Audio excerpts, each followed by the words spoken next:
And welcome into another Bleav in Panthers episode here on Bleav Podcast Networks, brought to you by the fine folks over at FanDuel. Tobacco Road Sports Radio's Desmond Johnson in the house as we continue our Panthers Content Creator tour through the month of June. My partner in crime, Jonathan Stewart, will be back with me in July as we pick back up coverage on Bleav in Panthers, as we'll tour the NFC South and talk to other Bleav hosts from those teams to get you ready for the rest of the division before we actually get into the preseason and the Hall of Fame game early in August. Joining me today from the C3 Panthers Podcast, my good friend Cody Lachney in the house. What's going on, Cody? What's up, brother?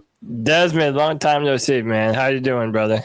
Pretty good, man. This is my slow time of the season. I was telling you off camera. This is normally where I don't do anything, but I'm still kind of doing a little bit. I was joking with some of my friends. This is the time of year I'm trying to grow a little beard because I'm normally not on. Nice. First time in my life, I'm 48, trying to grow a beard out. So we'll see what happens between now and August 1st. But the grind never stops, man. The grind never stops. Yeah. And I saw you on social media a day or two ago where you got the opportunity to meet Carolina Panthers head coach Dave Canales. And knowing you and knowing once you had that opportunity in front of you, I'm sure you were prepared for some questions to ask him about the state of the Panthers franchise. Tell me a couple of big takeaways that you took from that conversation from Coach Canales. Yeah, it was such a string of good luck. I was at the Banana Ball game at Truist Field in Charlotte with the firefighters playing the tailgaters. Incredible time, too. But I was there on behalf of the Friends Foundation of Charlotte, and they provide wheelchair accessible vehicles to people with neuromuscular diseases. And I've sort of become an ambassador for them. And I was up there, and the head of the organization, Lisa Schweisgood, came up to me and was like, "You know who's in the suite right next to you, right?" I'm like, "No, who?" She's like, "It's Dave Canales." And as soon as she said that name, I'm like, there's no way I'm leaving this part today without talking to Dave. There's no way. So thanks to my friend Todd, who was friends with the head of security there, they were able to make that happen. And Dave came out. He was with his 4 sons. I feel like I might have been one of the first to know about Dave Canales' recent stint with skin cancer, because he said that in the press conference the other day. He had a Band-Aid on his nose, and he told me about it. Go get screened, catch it early. But Dave was incredibly forthcoming. And some of the key takeaways that I took from our interaction was how excited they are about Xavier Legette. They still very much believe in XL. And his words verbatim. And also, I didn't bring up Xavier. So unprompted, Dave Canales says to me, Xavier Legette has looked like the best wide receiver at OTAs. Wow. His words verbatim. He says that XL has lost 10 pounds. He's really, really aggressively attacking the offseason. And, I feel like XL knows that he has to live up to the expectation of being that first-round pick when we traded up for him. And it really feels like he's taking this very serious. Dave Canales was glowing about him. Another one of the things I said was, hey, Dave, Panther fans do not view Chris Brazzell as just an ordinary third-round pick. And he said, let me tell you, man, neither do we. He is so special. He hit a 7 route in practice on a corner. And the way that he just so effortlessly glided by the defender and then snuck into the end zone after was just incredible. They have a bunch of high hopes for him. And then the last little bit of information, as I said to him, it looks like Bryce has beefed up a little bit, put on a little bit of weight. And what he said to me was really interesting. He said, if Bryce puts on 5 pounds, that's cool. But if Bryce puts on 20 pounds, we don't want that, because we don't want Bryce to fundamentally change who he is as a player. He called him a magician, and they don't want to do anything to take away from the magic that they feel Bryce Young puts out on the field for the Carolina Panthers. So Dave was incredibly forthcoming. He was gracious enough to have a conversation and even tell me all this information. I told him I was a part of the longest-running Panthers podcast on the internet. I don't know whether or not he'll check it out, but he told me that he would. But Dave was incredible. He's a man of his word, so I think he'll probably come. I bet this is the time of the year where Dave is kind of poking around on social media, looking at some of the content that the Panthers do. And our group of Panthers content creators it's a wild bunch. We're known to dispute with each other on a daily basis, but if somebody from the outside attacks us, then we all kind of form like Voltron and kind of go after whoever. So let me react real quick to what you just sure. a lot there. I didn't mean to just dump on you. No, that was great. So number one, XL. To hear Dave Canales talk about Xavier Legette in that manner, I think he almost became forgotten after that Rams playoff game, where I think people were just kind of making plans without XL, even though he's on this roster, and they traded up into the first to be able to sign him to a fifth-year option. So they thought that highly of him to begin with. I've always held in the back of my head that XL's only played a certain amount of organized football. Like, he's still kind of learning, like, as this is going on. He's not one of these kids that's been playing since, Pop Warner 8 years old. Like, he started late. So for him to be blossoming and to see, he's lost some weight, so he's probably a little quicker. Hope he's been working on them hands. That's good to hear. The Chris Braswell thing, I'll get to you in a bit when we get to the 4 big questions. Sure. Bryce Young, I kind of agree with Dave, especially after last year. I don't think that you need a Bryce Young that's like a super bulky little guy running around out of fear of him getting hurt. I think the whole appeal of Bryce Young is that his size is not a detriment anymore in today's NFL. His size has actually become a benefit because he can kind of get. There were some times last year where he was getting flushed out of the pocket, and he was able to get to certain spaces that a 6'5" dude who wouldn't be able to get to. Yeah, he's slippery. Real slippery. Yeah, he's real slippery. Now, we didn't really worry about his arm strength or anything like that coming out of Alabama. I will say the next step for Bryce this year has to be consistency. He can't throw for 500-plus yards in one game and then 103 yards in the next game, and we can't move the ball. Like, we can't do that. Yeah, he averaged around 180 passing yards per game, and fans want more. And I think what we're all asking is to see some of that magic that he has against the Falcons every time we play them. Yeah. Hey, man, let's spread some of that around too. We have the third hardest schedule in the NFL this year. And what an incredible opportunity for someone like Bryce, who has an ability to really silence a lot of doubters. People famously call me a doubter, because I have very high expectations for someone that we moved up to number 1 overall to draft. Hey, brother, I was on the same boat with you. Like, I mean, we were doing shows together. We just didn't know, like, going into it. And honestly, before he got benched, he was a shell of what he was at Alabama. Like, they ran the risk of ruining his career by letting him play. So by Dave having the gumption to sit him and then have to go back to him, it feels like the game slowed down for him. Now, I'm giving him a little bit of a mulligan for some of those games last year because he didn't have his regular offensive line in front of him pretty much the entire season. So this year they've worked, again, to solidify his offensive line. They drafted a center. They get him, some more pieces on offense. And the defense, I think, will help Bryce Young more than anything else. Absolutely. On the defensive side. So I want to get over to the – And real quick, I know you want to move on. Just this last thing. I don't think you and I have ever been unfair towards Bryce. When he plays well, we will give him his flowers. But then when there are times that you need to see more from him, we say what is the truth. We need to see more from him. And I think this year is an incredible opportunity for him to do just that. The C3 Panthers podcast, you can find it on YouTube. It's one of the longest Panther content created podcasts online. You can follow Cody on X at _Cody Lac, LAC. I wanted to get into, well, actually, before I do that, I do need to do a little bit of housekeeping with FanDuel. The Panthers right now, their odds to win the NFC South sit at plus 310. Their odds to win the Super Bowl are at plus 7,000. You go in right now to FanDuel's website, sportsbook.fanduel.com, go to the NFL tab, and you'll be able to place bets, all kinds of different prop bets right now for the Panthers as they get ready to start their preseason in the Hall of Fame game first week of August in Canton. Get these bets in early before these odds change. I'm starting to feel like by the end of preseason, these odds might be a little bit different. So go in and get those today over at FanDuel. What I'm doing on this end, I'm trying to make it equal for everyone I bring in for the content creators. So I'm kind of giving you roughly the same questions I gave What's Up, Doug. But they're pretty wide open, and I'm pretty sure between you and Doug, you're going to have different answers for this anyway. Let's start off with which veteran on this Carolina Panthers roster, in your mind, has the most to prove going into preseason? But, to run the risk of sounding redundant, I do think it's Bryce Young. I mean, I know we just spoke about it, but Bryce is in year 4. And I think this year is really going to be the determining factor on how much and if we do pay him another big quarterback contract that Bryce is, definitely betting on himself and looking to get.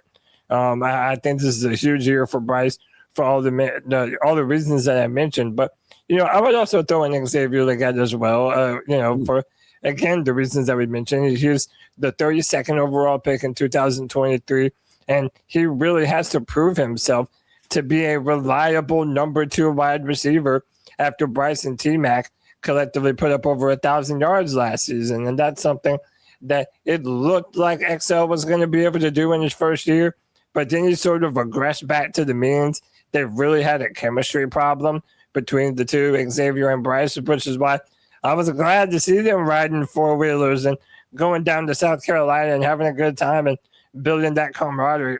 I feel like those two have been on two completely different pages.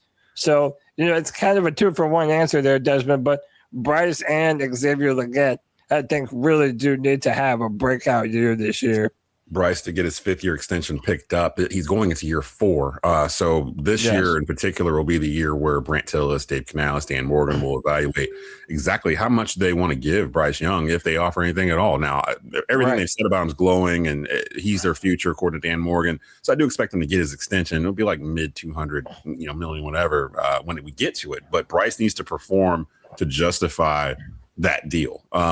In terms of XL, kind of got to look at what happened around him last year, too. They draft Tyrone McMillan in the first round. He becomes the offensive rookie of the year. And you get bypassed on the depth chart by Jalen Coker, an undrafted free agent from a couple of years back. Honest, I'm not so sure if Coker has been dislodged from that number 2 spot by XL because of this preseason. I think Coker's got a pretty good grip on it. So I do feel good about the wide receiver room. And they drafted 6'4" Chris Brazzell. With an incredible catch rate he is, and he runs a 4.3. Like, that doesn't hurt either. So it's it never hurts.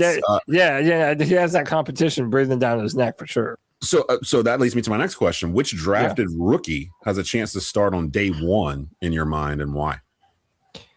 Man, I know the popular answer is Chris Brazzell, but I really do think that this Monroe Freeling guy that we just drafted, I know that we brought in Rasheed Walker, and it gives us an incredible scenario where we don't have to push Monroe Freeling in too early because you went out and got Rasheed Walker in the offseason. But, man, when you see this guy at 6'7", he has the wingspan of a pterodactyl, unlike Akem Ekwonu when we drafted him, Monroe Freeling's specialty is pass protection. He is the truest definition of a dancing bear that you could hope to have at that position. And then now he bulked up even more. He went from 315 pounds. Now he's around 325. He is taking this seriously. And one of the things I'm most excited to see this training camp is if they do have a legitimate competition to see who will be the starter at left tackle. I think when you watch the blueprint, they were incredibly excited to pick up Monroe Freeling, almost to the point that was their guy, even if they had been drafting earlier than that. So I really do think the Panthers are going to give him every opportunity to win this job and see about getting him on this field as soon as possible. I'm glad you brought up Panthers Blueprint. If you guys haven't watched it yet, go to the Carolina Panthers YouTube channel. There's a new episode that was behind the scenes of the draft that they dropped last week I watched. It was fantastic. The Panthers, they're awesome. They're always really awesome. Good. Yeah, they're so good. And I didn't really realize they are so good. They meaning the Dan Morgan, Brant Tillis, the whole crew that's been assembled in this iteration of the front office for the Panthers. They're so good and thorough in terms of value, how they move up and down the draft board. They literally are gauging, the value of moving up 3 spots, 8 spots, or whatever to get guys that they had conviction that they liked. And Morgan Freeling was one of the ones where at the top of the episode, they're talking about, we've got 3 guys that we're looking at. We really want Freeling. We really want Freeling. And it just kind of fell to them, and they didn't rush or jump to the higher spot that they didn't need to do like other teams did. And just that process makes me feel better than other, Scott Fitterer or even Marty Herney when he was here. It feels like Dan Morgan has his thumb on the pulse of what he's trying to build. And I mentioned to Doug last week, I feel like there's a Dan Morgan formula. He won't probably ever admit to it, but it feels like the past couple of off seasons, he's tried to go into the free agency field and pull 2 starters. Every year. He's trying to get 2 starters out of free agency, and he's done that so far. Then he gets in the draft. He tries to find an impact player in the first round, and he tries to find another starter somewhere in the second or third. The rest are all depth, like special teams, depth on defense, that kind of thing. Then he always, every year, there's one undrafted free agent that just kind of, he just finds that he brings in. I think Jalen Coker, I think he was the assistant GM when Jalen came in originally. Yes. 23, 24. But besides that, last year, Corey Thornton was going to be probably a big player in the secondary. Yeah. Who is the undrafted free agent signing that has you the most intrigued this year to follow that path, to be a guy that maybe you didn't expect right now in June to be a huge contributor to the Panthers, but in the back of your mind, you thought he had the ability to do so? I know it's you might laugh when I bring it up, but I would even say Haynes King. And not because he's supplanting Bryce Young, but the fact that, he is an incredibly mobile guy. And I could easily see them trying to utilize that ability to be big and strong and use his ability to run at certain points this season. There were even times when, they would use Mitchell Evans on quarterback sneaks instead of Bryce, for obvious reasons. And I think that maybe Haynes King could be implemented in some of those scenarios and see what he could do.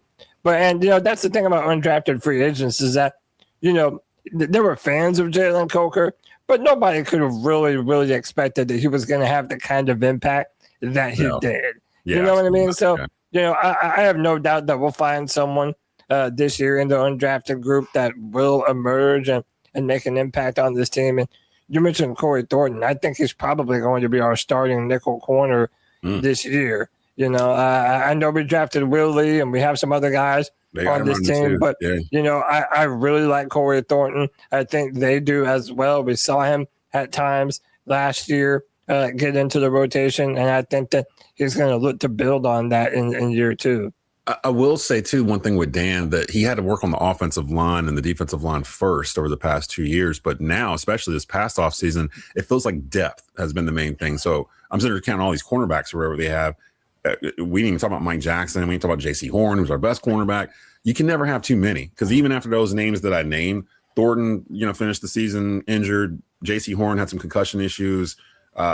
Availability is the best ability. So to have multiple cornerbacks that can do multiple things, which is something that Dave really likes, as well as Dan, guys that can do multiple positions, multiple roles, that I'm fine with them having all those cornerbacks. I just don't know. It might be an odd man out by the time we get to cutting down to the 53-man roster and that room, in particular, wide receiver room too. To be honest, it's a loaded wide receiver room. Real quick before I get you out of here, and I just realized as I was looking at my notes, mandatory minicamp ends today as we tape this on June the 11th for the Panthers. They'll take a break, and then they'll be back for actual training camp, I think mid to late July, and that's closed to the public in Charlotte. As I've told you before, past 2 times I tried to go, ended up horrifically just bad. The last time I tried to go was when the last year they were in Spartanburg at Wofford. Yeah, I was there. Yeah. They were going to scrimmage Brett Favre and the Jets. I drove into Spartanburg. Aaron Rodgers. Or Aaron Rodgers, excuse me, I said Brett Favre. No, you're good. Interchangeable. Almost the same thing.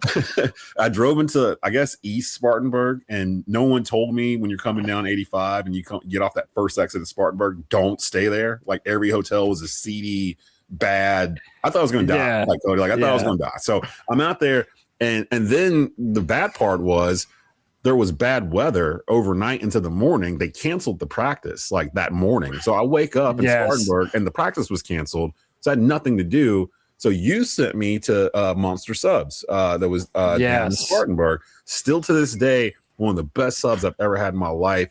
It ended up being me driving to Spartanburg for a sub. I should have got 3 extra and brought them home with me. But I remember that was the only thing that I did when they canceled it.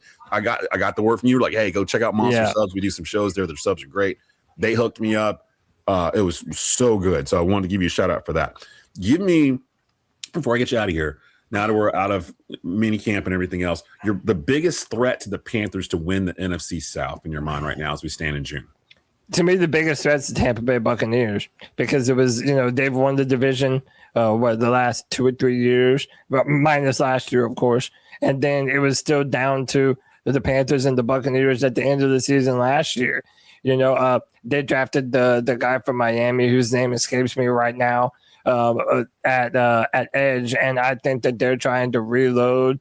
And I also think that Baker Mayfield has a lot to prove. He's trying to also get a big-time contract extension. He has said to the Tampa Bay Buccaneers that once training camp starts, he will not be, negotiating any kind of contract, which lets me says that he's going to be betting on himself. They have Emeka Egbuka there, who before T-Mac sort of pulled ahead, he was really the head of the offensive rookie player of the year discussion last year. They're depending on him to be able to replace Mike Evans, which is admittedly a big hole in that offense. But Emeka Egbuka is a really good player. They have guys up and down that team, and I think that they've done a good job of reloading that team. I know there's a lot of, very loud, prominent supporters of the Falcons and the Saints, but I'm not going to believe it until I see it. The Saints, they do have our number. They beat us twice last year, but until they can put it together for an entire season, I still think Tampa Bay Buccaneers are the team to beat that the Panthers are going to have to go up for. I'm not going to ask you for a win prediction because we Bleav in Panthers frown upon doing that until we actually know who the roster is. So we usually don't do our predictions and our win-loss stuff until after the third preseason game, and when we kind of have a better idea with the roster. And then usually that's that episode. It's usually us doing the win-loss stuff. So I won't ask you for that, but great insight. You can follow Cody. Can I give you one more? Can I give you one more before we get out of here? Yeah. If Jaylen Phillips is who Dan Morgan and the Panthers front office thinks he is, we have a top 5 defense here in Carolina. And I Bleav that. But, and I don't say this lightly, it is completely dependent upon the man the Panthers have given more money to than any player in the team's history. That is Jaylen Phillips. If he can be the guy, they think that he can be a 10-plus sack a year guy. And if he can stay healthy, he has every opportunity to do that. It's going to open up some more one-on-one matchups for Nick Scorton and Pat Jones and Prince Umanmielen. I think it's going to be just a great thing for that defense, let alone Derek Brown. I really do expect big-time things from this front seven in Carolina this year for sure. Well, here. Do you believe? There you go. So right there, Cody, with the mic drop, you can follow the C3 Panthers podcast on YouTube. They have a YouTube channel where their shows are. They do Freestyle Friday or Free for All Friday, where you can Friday Free for All. Yeah, you can participate in the show as a commentator. Definitely check them out there. Again, follow Cody on X @_Cody Lack LAC. That's it for Bleav in Panthers for this week. Brought to you by the fine folks over at FanDuel. Again, we'll continue our tour around the Panthers content creators in June. My man Jay Stu will be back with me in July. We'll start to preview the rest of the NFC South with some Bleav's hosts from the Falcons, the Saints, and the Bucs. And we'll get you ready for the preseason. As we're going to be kicking off the season for the entire NFL in first week of August in the Hall of Fame game in Canton, as well as inducting our beloved Luke Kuechly into the NFL or the Pro Football Hall. So super excited. I might actually go to that because I got in-laws in Cleveland, so I'm trying to decide if I'm going to go or not. Yeah, so if we do, we'll let y'all know. Maybe we might do an episode up there. So for Cody, this is Des. You've been watching, listening to Bleav in Panthers podcast here on Bleav Podcast Networks, brought to you by FanDuel. Keep pounding. Keep pounding.